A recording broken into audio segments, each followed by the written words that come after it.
Jermell Charlo, Brian Castano for undisputed. It ends in a split decision draw. That was one of the best fights that I've seen this year. I know we still got Pac Spence, we still got Usyk AJ, we got Casimero Rigondeaux, but so far this fight was one of the best. And this happens a lot in boxing, you know, lots of these fans are like, this is why I hate boxing, this is why I want to go to the UFC, because in boxing, it's full of robberies, I hate this corrupt sport. I get all of that. Eventually, that fighter who deserves it loses the fight or, you know, gets a draw even when he clearly won the fight. Now, it sucks, especially when it goes to the fighter who is, you know, specifically the cash cow, the champ. He has most of the championships. He's the reason why these promoters are getting the most money, because people are paying to watch this specific cash cow fight because he's the draw, he is the main attraction in the fight. So regarding the split decision draw, I'm not mad that it is a draw. I'm mad because it's a draw. You know what I mean? Let me explain. Because as a fan, us as fans, we wanted to see an undisputed champ crown, especially in a fight like this that went back and forth. You wanted to see a winner, but we didn't get that. But sadly, we didn't get that. We got a draw. Now, we understood why these judges gave it a close fight, except for that one judge. You know,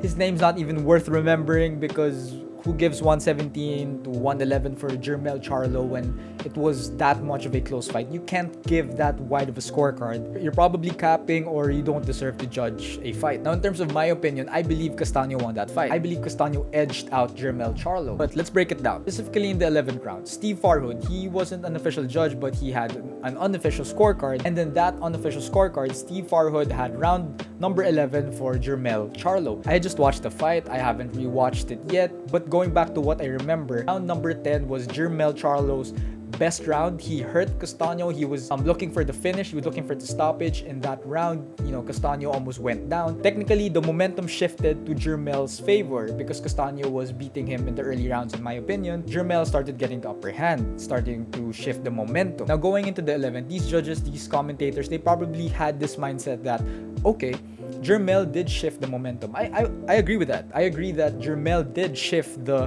momentum, but I don't have that as a mindset going into the next round, because in boxing, anything can happen. The momentum can shift with just one punch. So I want to judge a round specifically on who I think won that round, not with the mindset going in that, okay, he has the momentum, he has control of the fight. No. So from the start, Charlo did bring the momentum from the last round to the 11th. He was controlling the start of the round. He was boxing well. He was moving around. He was jabbing well against Castano. He was moving well. But from the middle towards the end of that round, in my opinion, Castano landed more punches, and in my opinion, Castano landed the more effective punches against Charlo. And then towards the end itself, Charlo was getting back at Castano, but in my opinion, that wasn't enough to steal the round. Quote unquote stole it at the end. It wasn't enough for me. So with my opinion that Castano won the 11th, going into the 12th and final round, I had Castano edging out even more. Now with that in mind, and in my opinion, if I was judging this fight, Charlo needed that knockout. Charlo needed that knockout to win the fight, because he wasn't going to win a decision. If I had the mindset of those judges, I would say that those judges were just looking for a knockdown. I was looking for a knockout because that's the only way Charlo is going to beat Castano, but these judges only needed Charlo to get a knockdown for him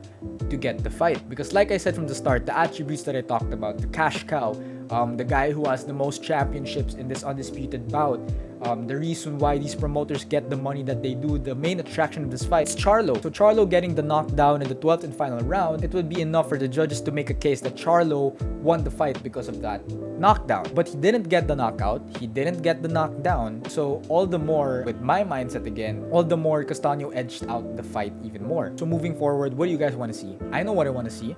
I want to see an immediate rematch.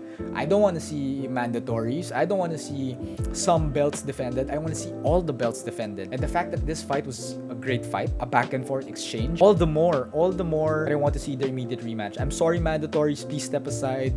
Let somebody be crowned the undisputed champ first. We want a great fight, which this was, and we want an undisputed fight, which this was as well. Get the immediate rematch. I hope there's an immediate rematch. So what do you guys think? Did Charlo win that fight? Do you think Castano won that fight? Do you agree with me that Castano won that fight? Do you agree with the draw? Are you mad that it's a draw? Do you believe Castano should have edged it or Charlo should have edged it? Let me know in the comments down below your opinion. If you have not subscribed to this channel, please do now by clicking the subscribe button down below, clicking the notification bell to get notified for upcoming videos. Once again, it's your boy G. I'll see you next time.